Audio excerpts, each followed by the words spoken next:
going into my basketball. Every time I rock, man, this is how we rap and raw.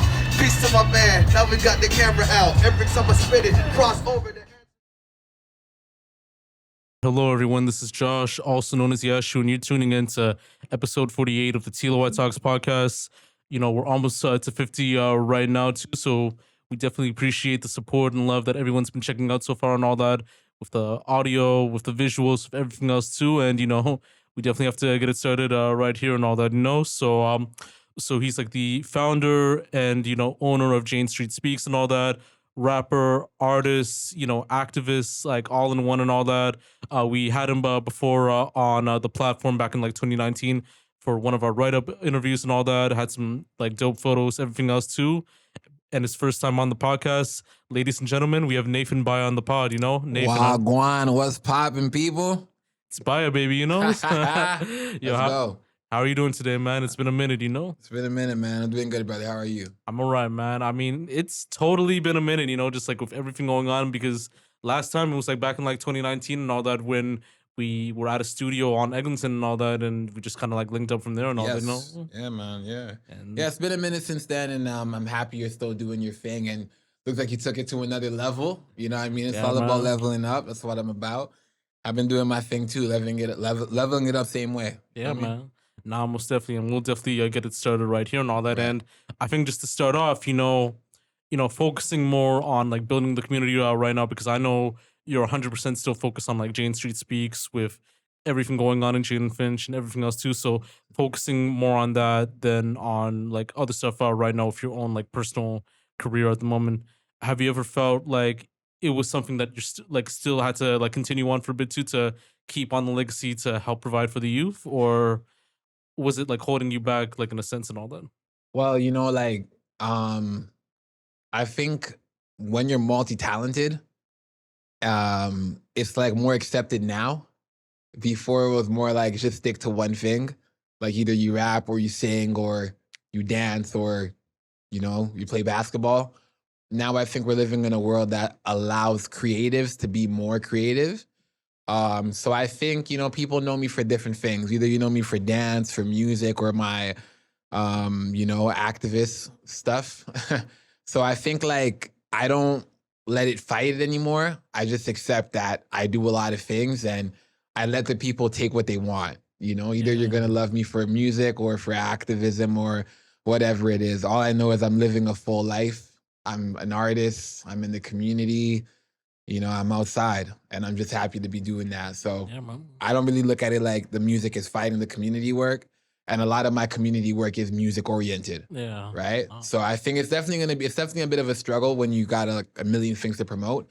But to me, I don't really stress it. No, most definitely, man. Because I know right now, like I think since like 2019 till like now and all that, it was like a crazy gradual change with everything going on, like with my life, with your life, with Jane Street Speaks, with everything going on in Toronto. And I mean, you know, with the pandemic and like everything else too, like how did like Jane Street Speaks, you know, adapt to everything going on right now, from, you know, when the pandemic started, like up until like now, where, you know, everything is like sort of like going back to like normal, like in that sense and all that? Yeah, man. Well, you know, to be honest, I flourished very well. So when the pandemic hit, it took away the opportunity to do physical showcases. So I launched a partnership with Rise and AGYU to be able to do virtual showcases and give people the opportunity to perform from the comfort of their home. So we did that for about, you know, 4 months. And we were able to give about $16K to artists from just performing from the comfort of their home. And then from there, I wanted to continue because I realized I have a niche for being a host and hosting artists and talking to artists. So I decided to create a show called Aspire to Inspire in that same timeline. That got funded by the Art Gallery of York University and another camp in York University. Can't remember them off the top of my head right now. But that got funded again, and I just kept providing people with virtual showcases, which was great because all those virtual situations led to the city of Toronto calling me by the same time that everything is back open to fund our series.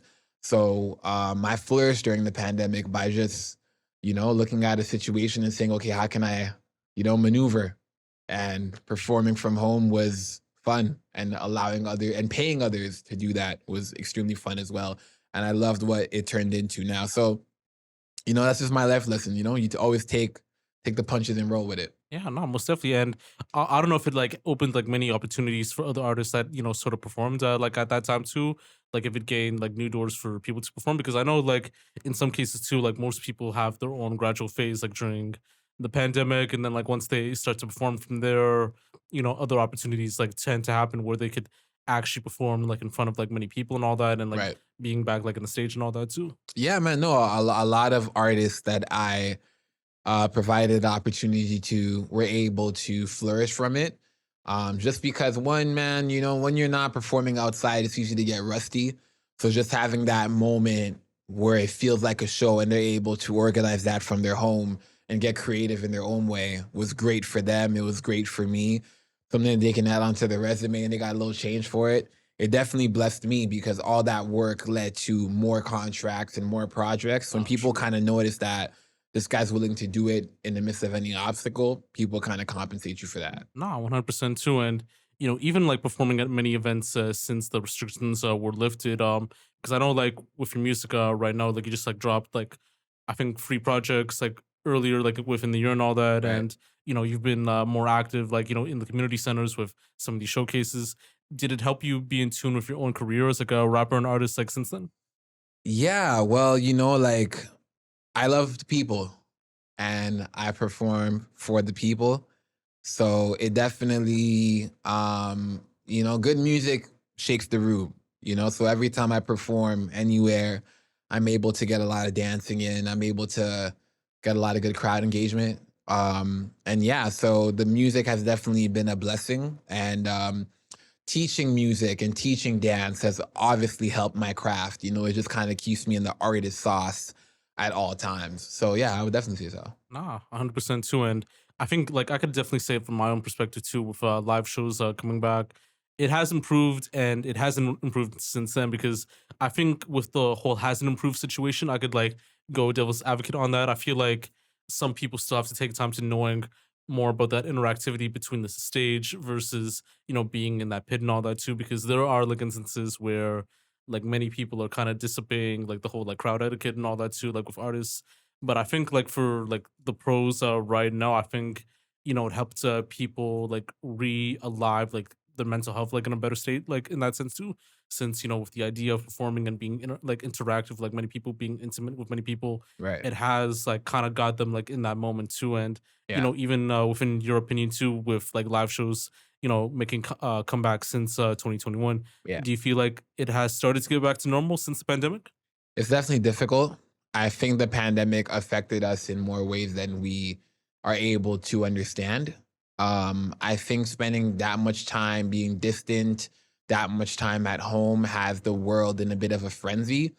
Um, but I definitely feel like people went without it so long that when it's out there now, people have an understanding of, I don't want to stay home because I've been home for 2 years.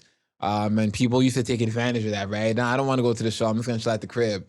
But now people have a bit more of a urgency to step out, So I think it's getting better, and I think I'm definitely a part of helping other artists, enhance their performance ability because music is audio, and when you perform, it's a visual representation of your audio. So you should be out there giving that song the best music video through your performance. That's what I believe. I don't know. So I definitely think I'm helping, young artists do that. I've been performing since I was like 12 years old. So I just know a bit and I'm able to teach a bit. Nah, 100% too, man. And, I feel like with these shows coming back, I feel like it has opened like many opportunities for many people and all that, especially I think because like there are like homegrown like promoters and homegrown people like in the community that are making like those shows come back to give it for like other artists too. Like I've linked up with like many people who have created like their own events too, with Studio 145 Co-op, with Bartlett House, with everything else too. And like they're creating these shows in like these like various like small like areas like houses and all that, with photo galleries and all that, with like small venues and all that, like in like the outskirts of town and all that. And it has like helped people like become more accessible to like being at the venue, to kind of like opening up to people within the community too. And like I feel like it's just going up from there. And like even with Rolling Loud too, like it opened up that same lane for these like rappers and artists to kind of perform at too and all that. And it's Hey amazing to man, see, man. it's important. I rate anybody who has a platform dedicated to helping other people have a voice. I think we live in a world where we silence ourselves way too often out of fear of cancel culture and all of these things. And I think music is where people get a chance to speak and just express themselves. And, nobody takes it that seriously because it's just someone's perspective. Yeah, man. It's not someone telling you this is the right way to live, this is the wrong way to live. It's just, hey, this is how I'm living my life. If you relate, jam to it. If you don't, press next. Yeah, no, exactly, man. And I never really asked this question like on the last interview that we had and all that. But what is like your creative process like when making music? Man, my creative process. So I play some beats, and then I just freestyle on a few of them. When I find something that holds me, I stay on it. I like to get my hook in first. That normally is the base of all my songs. Get the proper hook in, catchy hook. Then from there, everything kind of writes itself, to be honest. Like I used to do a lot of writing music, but I spoke to my bros, Don Richie, Slim Jin, and they have been like, they just voice record and keep their voice recording, listen back to it, and structure their whole song like that.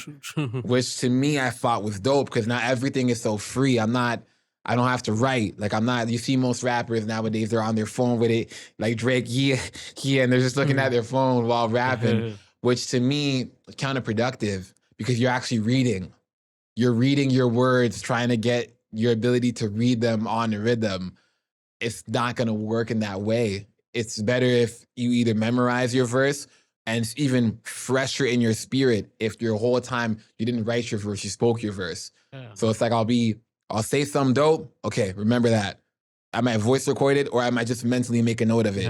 No, and I don't exactly. stop until the song is done. Yeah. So by the time I get to the studio, everything is fresh in my brain, is fresh in my spirit, and it's not written down. It's all in here. Yeah. So that's the only way it comes out, which is why it comes out so fresh, so melodic, so easy. You know what I mean? Nah, exactly, man. And with many situations too, because I know with some artists too, like they have like a different like process, like even like with the studio too. Like I've interviewed like many artists that use like candles like in the studio to kind of get in that vibe. Some people like either like use like different like types of like lighting and all that too. And especially like with freestyling too, because I know like with the whole like, speaking like with the phone and all that, it's not really gonna work too. So I think others like use like different techniques and all that. And like Yeah. one crazy example that I could say is like this guy named Finesse Two Times, who's from Memphis and all that. He was like in jail for a bit for some other stuff too. And like the way that he would rap is that he would like, kind of like hit the like table and all that. Some people would do that too. I think Well, he's like, yeah, like yeah. he would do like this. right. And he would kind of like flow from there, like with whatever he would say, like while like batting his hand like on the table and all that too. And like others have done that since like time and all that with like Sugar T and all that. Well, I mean Sugar Free and like Warren G and all those other people too. So Yeah. it's like definitely like finding out that vibe and energy and all that. Hey man, when you're trying to create something that hasn't been done before, or you're trying to just, say, hey, I want to be a part of music, but I don't just want to be in music. I want to push music forward. So when you're trying to do different things or some of the things that, people before you practiced, whatever you want to do to create that record that will shake up a room, I'm all for it.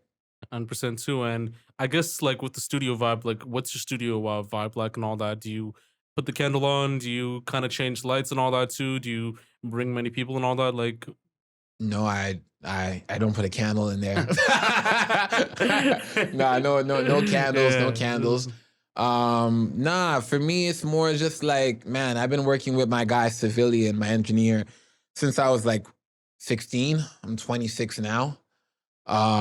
So, he kind of knows what it is. I come in there, he's just ready to work and I'm ready to work. Like I have a great work ethic when it comes to the studio. I bang out a lot of songs and I've learned to not just bang out songs and every song is iffy. Like I will focus on a song and go to the next one, go to the next one. So our process is beat, slap it, beat, slap it, beat, slap it. And then we really do take our time with the records. And from there, man, it's all just mixing and mastering, and that's all the fun stuff. But nah, no candles, just dancing, a lot of beats, a lot of music. You know, there may be some weed in the session, but yeah, pretty much it. Yeah, man. Nah, likewise. I know with music right now, like especially in 2023, it's at a interesting state right now, and I want to know more about your thoughts on it. Do you feel like it's very unique today, or do you feel like it's more like recyclable, like when it comes to like the songs and sounds? Oh, a lot of songs are recyclable because a lot of artists are just following the copy paste version of whatever is hot right now. And right now it's the trap sound, it's the whatever it is. That's what's really hot right now. And there'll be like one guy doing it very well, and there'll be like 100 copy paste of the one guy, because in those artists' mind, okay, that's what's hot, that's what I got to do. But what they fail to remember is, if music is meant for you to do, there's music in you that is meant for you to do. Yeah. You don't got to look at me or anybody doing it and copy paste it. At that point, you can never be the better version of them. You can only be the best version of you. Yeah. Right? So I would just encourage a lot of artists to just write what's authentic to you. And like I said, don't stress it. They don't like it, tell them press skip. They like it, tell them cool. Thank you for being a fan. Yeah. You know what I'm saying? Nah, most definitely. Because I feel like with mainstream music, I feel like I agree with like a lot of people too. It's like the creativity and the uniqueness is like very gone and all that too. It's like unoriginal, like nothing like new popping in and all that too. It's same sound, same style, like same element. And a lot of it has to do with like, TikTok and all that, with like shortening the music and all that. And others, it has to do with other influences too, because like, they need like another Drake, they need like another like Ice Spice, they need another Young Thug, Cardi B, Nicki Minaj and all that too. And when you force that like on these artists too, it somehow just becomes like unoriginal and all that. And it's hard like even finding that whole like original like sound nowadays too. So I feel like what has to sort of change too is like just kind of finding someone that could be that barrier within it. And there are some artists that are kind of making like that lane for themselves too. You could like find them like on underground playlists, or in the depths of like where you could see, but it just kind of depends on your taste and your palate and all that. Yeah, no, 100%, man. I think a few artists are definitely making a lot of good music, and that's, should be celebrated. And I think we need to find more time to find new music, because so many times we judge music, but we can't really judge it. There's so much music being made. Someone's making a song right now, but you can always tell when you're listening to a track and it's like, oh, this is different. Like this is really good, versus cheap music. Like I remember playing my music for somebody. They're like, man, this is quality music. Because nowadays music tells you the story before the music even starts. Yeah. As the song starts, you already know what it's about. You already know what they're going to say, what they're going to do. Nothing really sparks your brain. But back in the day, when you heard a new Michael Jackson track or Prince track, you didn't know what was going to go on. Yeah. There's no way you could determine Michael was going to say, Mama say, Mama sa, Mama kusa. Like, you couldn't tell that was coming.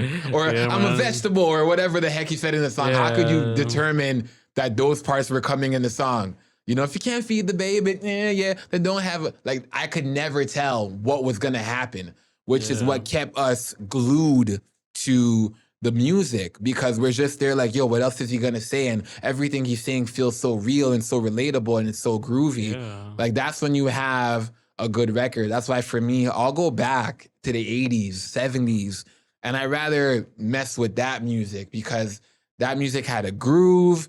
That music had intention. It was healing. It was vibrational. It was moving. And there was so much life in the music. Like, I can play you a Bob Marley, like a Michael Jackson or a song, and we'll just all feel that life running through our body. But nowadays, listening to radio, man, pop that pussy. You know what I'm saying? Yeah. It's just like, after a while, it's like, Yeah. can only take in so much 808s. Nah, most definitely, man. You know what I mean? I mean, even with TikTok too, because I don't know like how you feel about like TikTok nowadays, like when it comes to music, because it's kind of like the whole idea of making your song go viral, and I don't know if it's like a fair, creative, effective marketing strategy proposal for artists to use, or do you feel like it diminishes like their artistry in that sense too, like if they make music for TikTok? I don't think you should ever make music for TikTok. I think you should just make music and put it on TikTok, put it on Instagram, put it on any streaming platform. And I think like every artist should sit with themselves and see what is their goal while creating music, you know? And I would just really focus on that, on what your goal is. So many people just want to do music and blow up. Doesn't really work like that. Like you have to have intentions, you have to have aspirations, you have to have an understanding of what you want to do. And you also have to have a character that you aspire to follow throughout your whole career. Because a lot of these guys, like Designer, for example, who unfortunately failed to surpass the image of Panda. You know, he put out some records after that, but they just didn't gravitate towards the same level. But as you look at him in those songs, you look at him in certain interviews, you can tell now that Panda thing was a character, but the world really took that as him, you know? So you got to ask yourself, am I willing to be this guy for the duration of my whole career? So to the guy trying to be a gangster, but who's not, you know, to the artist trying to be something that they're not. Yo, if you make a hit record, which is possible, you're going to have to be that person. Yeah. And if that's not who you are, it's going to suck. Yeah. I feel like one example that I could definitely relate to is like Tyler, the Creator and all that, because like back then, like back in like 2010, 2011, 2012, 2015, he was making very like grotesque music and all that, you know. He's been weird for a long time now. Yeah. And then I remembered, I think back in like 2017 and 2018 when he dropped, I think like Flower Boy and all that, like that definitely changed like the whole aspect of his music and all that to be more refined, to be more open and all that, because he spoke like a lot of more open topics about his life, his sexuality, you know, his rise to fame, everything else too, you know, relationships, and it kind of grew better. You know, the quality of his music sort of changed in that sense too, with like Igor, with Call Me If You Get Lost and all that, and you know, it's just in the same sense. You know, I think that's when, you know, like you have to have like your arc to change for a bit too, because as you said, you can't drop the same music forever and all that. Like you do have to have like experiences and changes to grow and all that, you know? Life provides you with that. Hip hop has this way of making us feel like we need to be consistent with music. But if you look at back in the time, Nas waited 2 or 3 years. Jay waited some time too before just releasing another record, because life has to be lived for the artist to have experiences worth speaking about. Like I remember Drake had an interview, he's like, music is about what do you want to say? You know? So many times people want to just do music and they're doing it as we're talking. They're just doing it. But they don't have a message, you know? And when you just don't have a message or an energy or an idea, you're kind of just chatting shit and over a beat, you know? And I don't think that's music. I think that's you speaking over an instrumental. I think music is something that is really spiritual. And a lot of people should take that in before just deciding to be a rapper or a singer or whatever. It's not really meant for everybody. If I didn't have a love for it, I wouldn't do it. I might be behind the camera. I might pick up another job. Because doing music is like, you know, you get paid last, you know? Like the engineer gets paid, the videographer gets paid. You know, you might make your money from show money, but that's just to pay yourself back for all the studio money you spent. Yeah. Right? So unless you actually love music, you want to study it, you want to study the business, you want to study the greats that came before you, you're just a fan of the art in general, just happy and blessed that you just get a chance to be a part of this thing, I wouldn't encourage you to do it. Because if you're doing it for validation, clout, you'll be done very quickly, as those things are very fleeting. Nah, likewise, man. And you know, even with Toronto music right now too, because I think like since 2019 until now, there has been like a lot of changes for Toronto artists to kind of blow up and all that. I mean, with the whole like clubhouse sessions that happened with Keep Six Solid and Six Buzz and all that, the academics live stream with some of the Toronto rappers and all that, like, you know, with Pressa, with Doovie, with I mean, with I think Casper, I think even like Killy too and all that, and then like Rolling Loud Toronto and all that, where it opened for everything else too, for like a lot of artists, like a lot of like profit economy and all that. Do you feel like it's shedding a light in the Toronto GTA music scene as we speak, or do you feel like there's more that needs to be done? Oh, way more needs to be done, bro. Like those guys that you're referring to have been, um, man, they definitely been pioneering the city. Like Pressa, Casper, all those guys have been putting out a lot of records for years now. And I'm happy with the space that they facilitate in music. But if you look at the list of names you brought up, that music is vulgar. Yeah, We can say that. yeah, It's vulgar music. It's real. It's about the street life, and that's the real life. I really like a lot of Casper's music. I think he's really talented, and I think that that's great. But how relatable is it to everybody? You know what I mean? Like we have to think. We have to look at music like music is good when it's relatable to the people. There's not much Michael Jackson songs you can't relate to. You know what I mean? Not everybody can relate to Casper's lifestyle or Presta's lifestyle, or Killy's lifestyle, because it's for a young demographic or for a demographic living a certain life or who appeals to a certain kind of sound, which is all good music. Don't get it twisted. But what I'm saying is I know my mom's not relating to that. I know a lot of people that I know do not relate to that. I know a lot of people just want to dance. And a lot of that street music doesn't really encourage dancing fully. It's kind of more like a head bop, 1, 2, you know? So I like to, I want more Toronto music that's a bit more free, a bit more dancey, more relatable to not just me. I would love to see more of that. Like, I think the last Let Your Backbone Slide by Maestro Fresh West is, one of those records that people consider Canadian hip hop and love to dance to, but I shouldn't go back that far. Yeah. You know what I mean? There must be somebody doing music that I can dance to as well, because I don't mind the gangster stuff. I think it's cool. I think it's even cooler when they keep it about music. I don't like when they get crazy. Yeah. But I definitely feel like I want more dance music from Black folks. Yeah. You know what I mean? Like, who look like me. Yeah. Because it's like, they'll take it from Justin Bieber or a few white cats, right? But it's like they don't want to allow us to be more than the visual representation of those presses. And those guys, I love their music. I think Press is great, but I don't think that we all relate to that. Nah, 100%, man. And I feel like Rolling Out Toronto had some of those artists too. I think they had Hawaii Mighty that Very was on dope there. artist. Tara Lord, who's like a Dope. very upcoming artist that's like on the rise right now. She was like performing at Rolling Loud too. There's like this other artist like named Dom Valley who also performed too. And I feel like if they do add more people like that, like maybe it'll shed light more on creative acts too. And I feel like, even like tapping in with community resources and programs that could help like provide more for Rolling Loud to kind of have those artists if they do come back to Toronto, it would definitely work out too. But in that sense too, profit over like pleasability and all that, like within the community and all that. So well, they pick who's hot, right? So Yeah. I'm okay with it. You know what I mean? Like, they pick who's famous, who's hot right now. So I just feel like, so it's a motivation for me. It's motivation for the other artists around. I'm not a complainer, so I have to see it and I'm like, okay, cool. What do I got to do to get to that space? For me personally, I'm going to put out a lot of music videos, as I recognize people like the visual aspect. You know what I mean? People want to, people fall in love with the character before they fall in love with the music. Exactly. You know what I mean? Like, people forgot that part. People fall in love with the person, their energy, their comedic ability, and then the music is a bonus. You know what I mean? Like, the music is just a commercial. Music is not as profitable as it used to be. It's just not. You know, what's profitable is, okay, cool.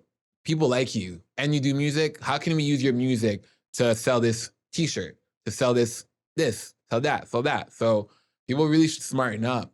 Use your fame to, you know what I mean? Like, but yeah. Yeah, no, 100%, man. And getting on to part two right now with everything else, which is like a little bit like more personable, like a little more opinionated in that sense too. So Yeah. I never really asked this question, but I did like notice it like a little bit further, like when looking at the other podcasts. You talked about growing up with a lisp, like in that sense too, like briefly. Yeah. So even growing up with it, was it something that set you back to be in your full potential, or was it more of an advantage for you to grow to be in your best potential in that sense? That's why I like Pressa, because Pressa sounds very different. And I sound very different because of my list. So I just looked at it like, man, if people can take Pressa's high pitch thing, they can definitely deal with my list. You know what I mean? And yeah, growing up, it was hard because I didn't have much friends. I didn't have much people to talk to. Growing up in Jane and Finch, my mom kept me locked in the house. So there was just no time for me to practice my speech. I was dancing all the time, not really talking to anybody, and or I was writing. So when I would talk, I can control it more now, but it would be very easy to pick because I speak very fast and my lips would tongue twist me all the time. And we're not living in a sensitive generation, so I'd be roasted, and that would just encourage me to not having friends and just focusing on my art. And when I started doing more and more and more music and got more control of it, I just made it a part of me. And it sounds dope. I have a little slur, you know what I mean? And yeah, you gotta just, everybody has insecurities, right? You gotta find security for every insecurity because it actually makes you unique. You know what I mean? So I am like, whatever people hate you for, someone will probably love you for it if you turn it into something powerful. Yeah. Right? Because at first I kept going in my shell when I have those comments, but then I was there like, yeah, so what? I'm so sick. You know what I mean? Yeah, I mess with their heads Yeah, and I make them exactly. realize, wait, yeah, why am I hating on the way somebody talks? Yeah, Because there's another person who's disabled who doesn't have the option to even formulate words like I can. Yeah. What are you going to say towards them? Yeah. Right? So anybody who's finding time to hate on you, they're not worth time. Yeah, They're nah, not most worth time. definitely. And I feel with people who have like those issues in that sense too, with those disabilities, like I feel like a lot of people can find like better ways to even increase like their likelihood and all that to be more, similar to everyone else too, and all that sense. And I know some people deal with like bullying and everything else too, and like they find better ways to deal with bullies in that sense too, to kind of make it the joke and all that, or to kind of have one up on them and all that. And I think like that's like a good thing to see and all that in that sense too. I encourage people to practice stoicism. So, in my opinion, right, if you told me, man, you always wear the same clothes, well, I also have the same laundry machine and laundry detergent. So, you know what I mean? Or you're so dark. Well, thankfully my teeth are white. Whatever you want to say, Yeah, there's exactly. always a way to flip that initial negativity and give a different core energy. You know what I Yeah. mean? And it really allows you to not engage in an energy that's just not worth your time, and a lot of people have a problem with their speech. I've come very far. I'm able to speak, and I speak to a lot of people. You know what I mean? I've spoken to crowds of 1,000 people and more. If I had allowed my list to stop me from speaking, I would just not have done that. Yeah, bro. I've gotten a chance to do a lot in life with my voice, and I don't plan on stopping. And beyond what I've done, beyond what I've been able to do with my voice, I've been able to provide others with a voice as well. So it just creates a more inspirational story. Especially when people know I come from that, having an aggressive lisp and being aggressively, joked about for that. But yeah, a lot of people have a lot of speech problems and they actually don't speak. Steve Harvey is another person who had a stuttering problem. Look at him now. Yeah. Millionaire. Family Feud and all that. You know what I'm saying? man. So it's like, just don't let nobody stop you, man. Like, everybody has issues. Yeah. If you're dissing me, you probably have an issue I didn't see yet. Yeah, what I mean? exactly, man. I never really even like talked about this too, like on a previous interview, but you are like Congolese, so growing up like in a Congolese like household, what were like the norms and cultures like for you, like growing up like in there? Yeah, man. Growing up with Congolese parents is interesting. A lot of gospel music, a lot of music, and my parents are religious, so there was a lot of that. So I didn't get a chance to hear any hip hop that much, besides whatever played on the radio. So, but like they just taught me integrity, honor, having respect for myself. No parent is perfect. Now that I'm a parent myself, I definitely understand that. And yeah, it was a dope experience. My parents weren't the most supportive when it came to this journey, just because, like I said, they're religious. At one point, I even asked my mom if I could do gospel music because I just wanted to do music in general, and she still told me no. They're not fans of music. They're fans of listening to music. They weren't fans of the creating process. Yeah. I guess they just saw, oh, what is this guy gonna have to do to become a part of this thing? And they must have thought the actions were too daunting. Yeah. While going to school, getting a job is a bit more of a simple process. So it provided them with a bit more ease. But that just wasn't me. Yeah. You know? 100% too. And I think like it has to do more with, cultural standards and all that too, because, with some like African families and all that, like when they see like hip hop, rap, even though it was created like within the Caribbean and all that by, like dancehall, like roots and all that from DJ Kool Herc, Right. some people still see it as like a foundational, like Black American type thing and all that. And some people have been trying to prove that too. So I do feel like there is like this whole like norm on having people like getting into music from different cultures and all that. And, showing that anyone can do it and all that, and if you like put your effort to it. And I think one example too, I don't know if you know like a rapper by like the name of like Nasty C from like South Africa and all that. Nah, but I probably do want to get to hear him though. So a rapper from South Africa and all that who's worked with like J. Cole and like people from the Dreamville and all that. So he had this dream of wanting to become a rapper while he was still in school and all that. And basically what happened is that I want to be like a rapper and all that, and like while still doing school, his dad was like, I don't know if this is gonna be for you and all that. If you can make, so I have this thing for you. If you can make $1 million, within rap, like by taking that year off in school and all that, you can continue on being a rapper. But if you haven't made that, time and growth and all that, then you have to continue with school. Within that year, he made up to like over like $1 million and all that, and he's been rapping ever since. That's Nasty C. Yeah, Nasty C. I think Will Smith parents told him the same jazz, and Yeah. I appreciate those stories, man. But I'd want to hear more about them though. I'd want to look more deeper into things because to make a mill, and then like what kind of social expectation is that? Hey, you have a year to start a new business and make $1 million. Yeah, man. It's just anybody who's on that nonsense, bro, just stop, man. Like maybe back in the day, I don't think you're making an M off of music in 1 year. Yeah. It's 12 months, fam. Like, you know what I mean? Like people like it takes like 10 years, 10 to 15 years to truly get a real, you know what I mean? Yeah. Like a fully developed artist. Like nowadays there's no artist development, right? So you might pop off of TikTok. What the heck do you know? Yeah, What do you even know about life? What do you know about your voice? Yeah, exactly. What do you know about your character? What do you know about your intentions? Yeah. You don't know enough. You're a TikTok sensation. They're gonna put you in front of that camera, use you up for your moment, then they're done with you.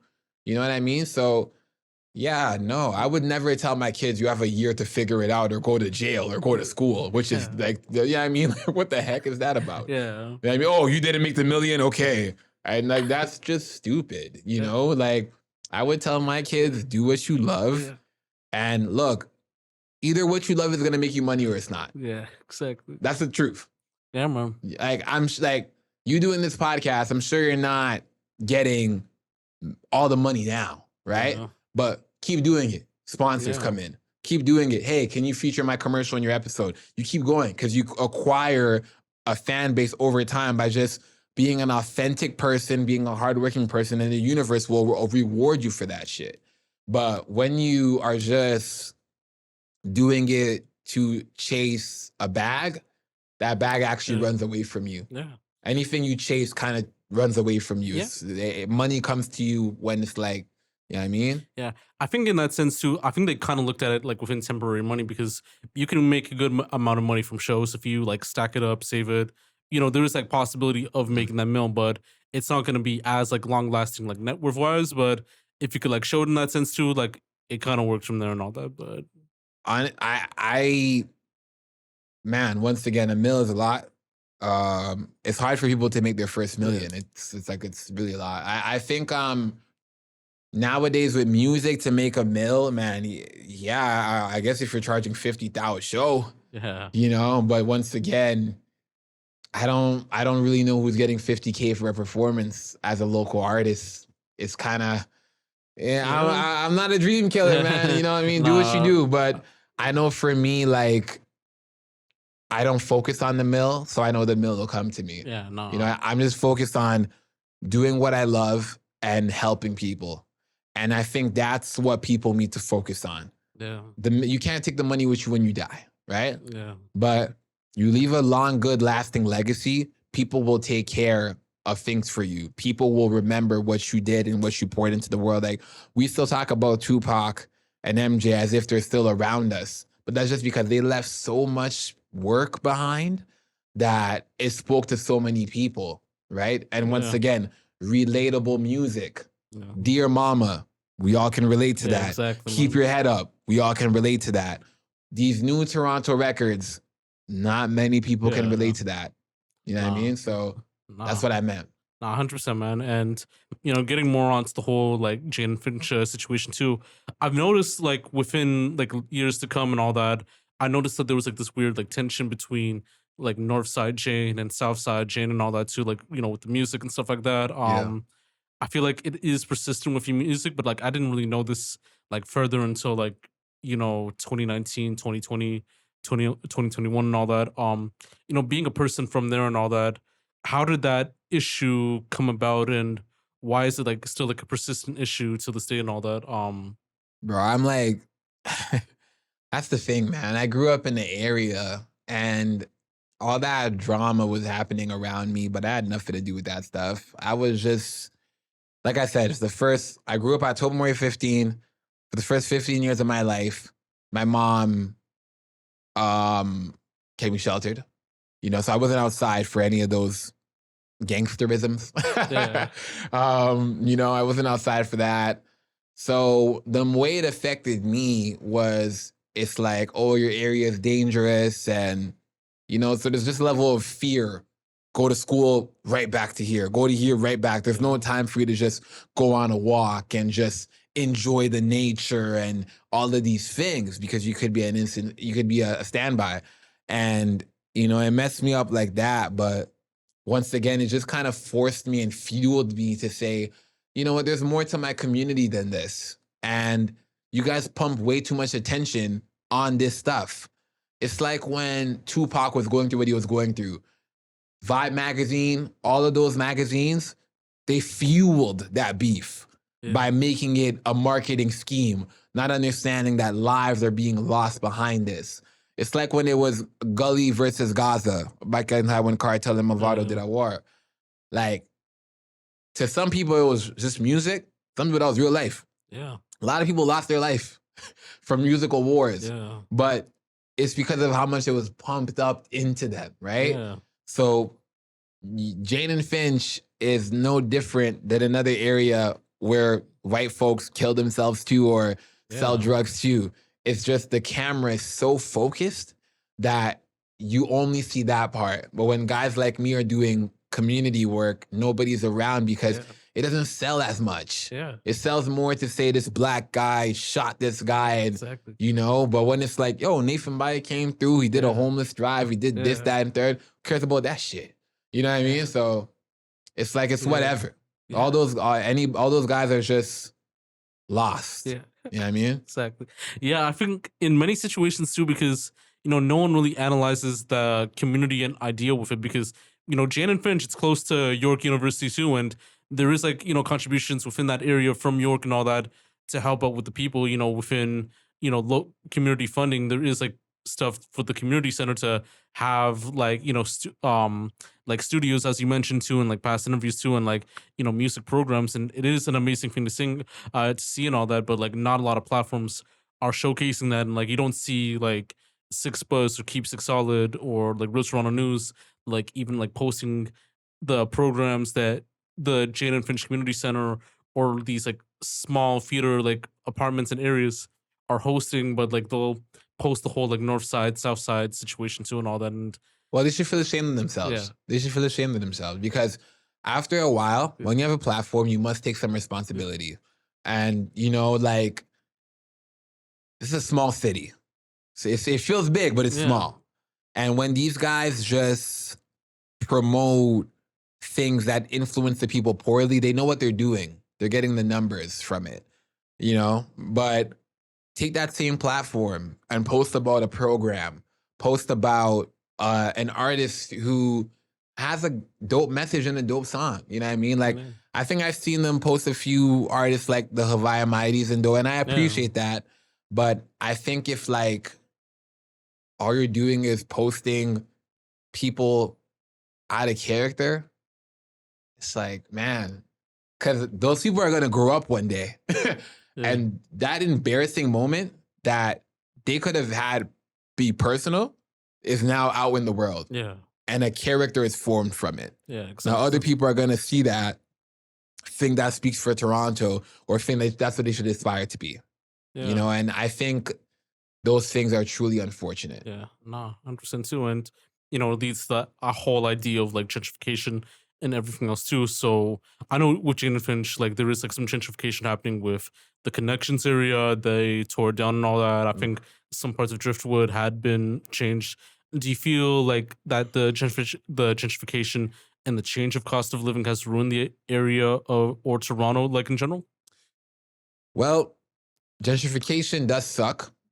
That definitely doesn't feel good to look at your neighborhood and see things tear down. But I think, you gotta, I'm also not for these guys living in the same area for 25 years of their life. Yeah. I think you gotta wake up and realize you don't own the block. You don't run the block. The block is a mental block. You know what I mean? Like, a lot of these guys create this character, these streets anthem, around South Side of Jane, whatever it is. You do not own shit here. You know what I mean? Yeah. Like, the government can come and fuck this place up right now. Yeah, and you're going to have to move to wherever they send you and your family to. So I love Jane and Finch, but I am not Jane and Finch. That is just where I grew up. I created Jane 3 Speaks as an homage to my community, but I definitely don't walk on stage and say Jane and Finch stand up or whatever, Exactly. because that is just where I grew up. Yeah, and too much people are attached to where they grew up and they build a whole identity around it as if there's not a whole world we're living in. Yeah, you know what I mean? Like, there's a world with countries and continents and shit. Yeah, exactly. You don't got to stay married to the four corner walls. Yeah. And I think for me, when growing up, when things are a struggle like bus fare and things like that, you don't look at a plane as an option. You look at that plane in the sky, you look at the fact that you only have $2 for the bus, you don't really think it's an option. Yeah, exactly. But luckily for me, my art put me on a few planes. And I was able to see so much more than my community. And from there, it was like, oh, how much is the plane trip? Only $1,000. What? I was tripping. I'm thinking this costs racks. Yeah, exactly, man. You know what I'm saying? Oh, wait, I can go here for $4 bills for $5. You just thought, because your mind is so closed. You know what I mean? Like, so I rather all those young guys, take your money, go travel the world. Yeah, exactly. See if you still act the same, think the same, when you're able to see there's so much more to life. Like, Nipsey Hussle is a great example because he's a street cat as well.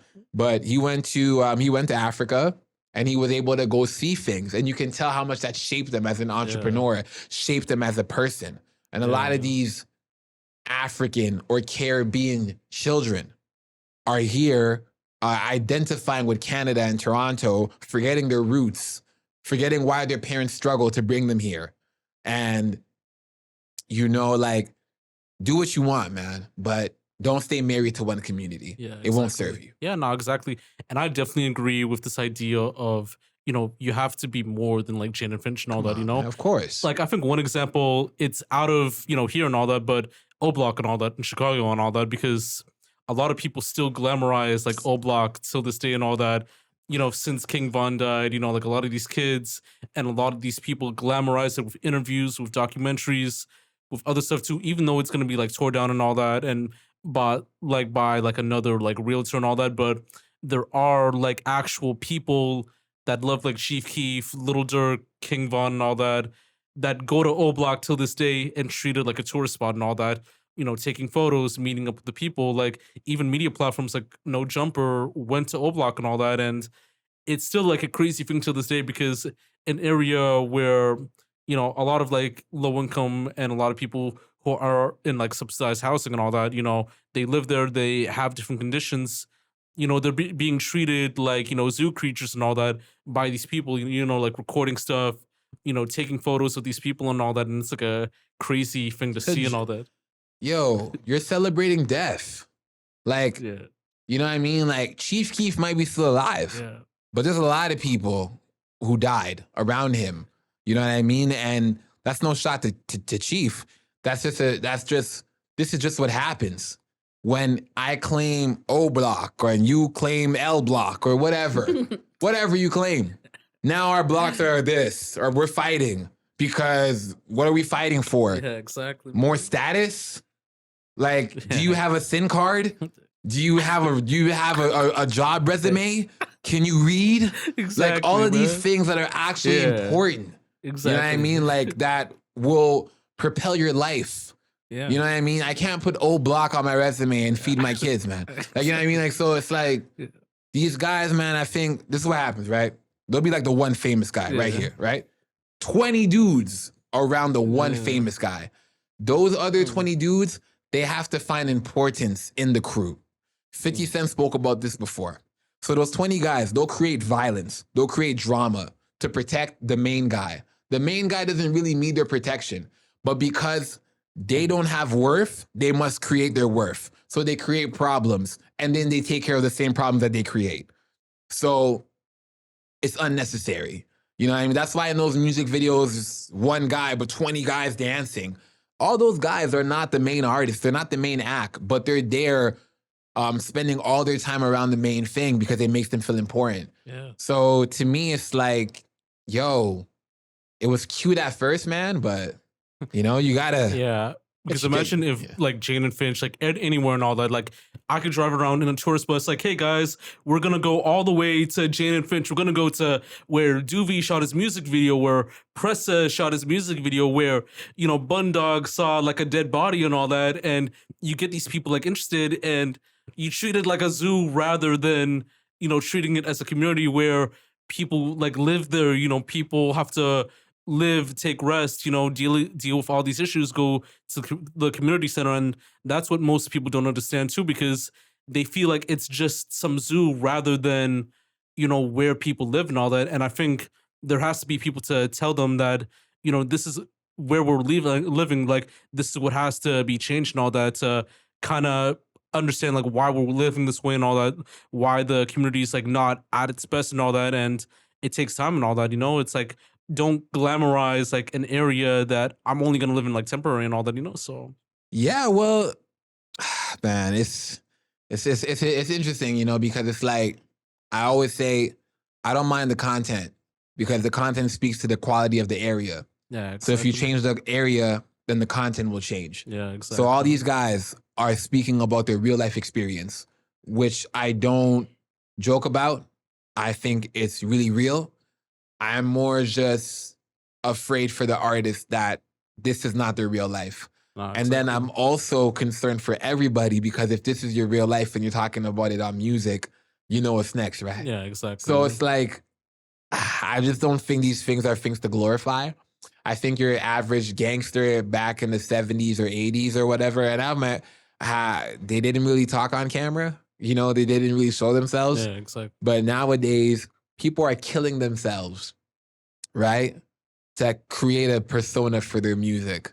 Yeah. So I got to catch a few bodies. I got to sell a few drugs Yeah. so that by the time I make the music, you consider it real. And that to me is when it's really dumb. Yeah, exactly, man. Because if you have to go kill people and sell drugs to make music, you're probably not making very good music. Yeah, no, exactly. You know what I mean? If you want to make good music, you don't got to kill nobody. You don't got to sell no drugs to make it, man. You just got to do the music. And people sold drugs as a means to be able to do music, as a means to be able to sustain themselves, sustain a living, take care of their family, right? These you cats are doing something different with it. They have like moms and dads and shit. Yeah, exactly. And man. still selling, you know what I mean? Like yeah, exactly, man. Unless your mom and dad have absolutely nothing, and even Jay-Z and them spoke about it. They now have said it. If I knew there was a way of making money that I did not mean to sell poison to people, I would have done that. But when your entrepreneurship skills are not all the way there yet, you'll do what's the most readily thing available to you. Yeah, exactly. You know? Likewise. And, getting onto a topic right now, you're a father, a father of two and all that. So what were some things that changed for you, like when you had those kids? And what are some things that most people don't recognize or understand with someone in your position with children that they should understand? Well, having a daughter and a son is very healing because it forces me to heal the feminine version of me and the masculine version of me as I'm constantly in face of those versions of me. And it's definitely not all cute and dandy. People like to just, post the baby picture, say, yeah, congratulations and all that stuff. But hey, man, when it's you and that baby, it's just you and that baby. So for me, what changed for me is just, man, the best way to describe it is just patience. I've had to learn a lot of that. I've had to learn a lot of patience, humility. I've always been a kind of upstanding dude, so that didn't really mean to change, but it's definitely, I think a lot more before I act now, especially my daughter, before her, women were always valuable to me, but women definitely took a different level of value when you have your own little girl in the world. So yeah, someone in my position, that's why I think the way I do, that's why I speak the way I do, is because my kids are watching, right? So I'm not trying to have guns in my video and a bunch of dumb shit, because my kids are watching and I want my kids to be able to understand you can make good music and just be you. You don't got to be nothing else but you. Yeah, no, most definitely. And, even being in this relationship with, the mother of your children and all that. I don't know if you guys are still together and all that, just trying to make sure and all that. But do you feel that society should encourage the idea of marriage and long lasting relationships, within the Black community and all that? I think we're definitely missing the Black family. And I think nowadays it's really hard to, because I spoke about this with my partner as well, where it's you look at most TV shows, right? Name me one good Black family. Yeah, I mean, you can't. It's really hard to, because you look at Everybody Hates Chris. Julius worked all the time, lived in scarcity. Rochelle was verbally abusive, very angry towards those kids. You look at Fresh Prince, it's Uncle Phil is not respected by any members of his family, constantly joked around. This is a Black man who's a lawyer, who has a high-paying job, who's financially taking care of everybody, being disrespected every day. You look at My Wife and Kids, same jazz. The dad's a joke, and everybody doesn't respect him. Man, Cosby, not a dad or a mom, is a grandpa, and look at how that shit turned out. Yeah. So there's not a lot of good examples, man, of a serious Black family structure that we respect. You look at whites, they got a lot of shit. Yeah, I mean, Seven Heaven, all that good stuff. You know what I mean? They have a lot of good examples of, I can mirror my family to what I'm seeing here. So for me, when it came to how I'm going to lead my family and even seeing myself as a leader, I was understanding that I don't have much good representation on TV. So a lot of us are starting from scratch. A lot of us don't even have a good dad and mom background to, facilitate. So for me, I was definitely painting from an empty canvas. My parents are separated. Like I said, there's not much good examples on TV. So because I'm painting from an empty canvas, like a painter, you make mistakes. But one thing when I lose my character around my kids, or my kids lose their character because they're just kids, I always tell myself we're family. Yeah. And this is what family goes through. Likewise. I'd be lying if I said I'm 100% a leader every single time around my kids. You know what I mean? That's just not possible. I'm a human being. And when you look at a human being, you have to accept human beings have done a lot of crazy stuff. And I'm a part of that race. So it's like you're a part of a race that has killed crusades and slavery and all these things, right? So to think that you would be perfect is kind of counterproductive. Yeah. You're definitely not doing that shit, but you should definitely not think a mistake means I'm a failure. You know what I mean? There's human beings who have done a lot worse than what you've done. So I just always say, pick up where you left off, apologize, and work from there, right? Likewise, man. Just to kind of skim some of the topics for a bit too. With Olivia Chow being the new mayor of Toronto, do you feel like change will be for the better, or do you feel like there's more work that needs to be done?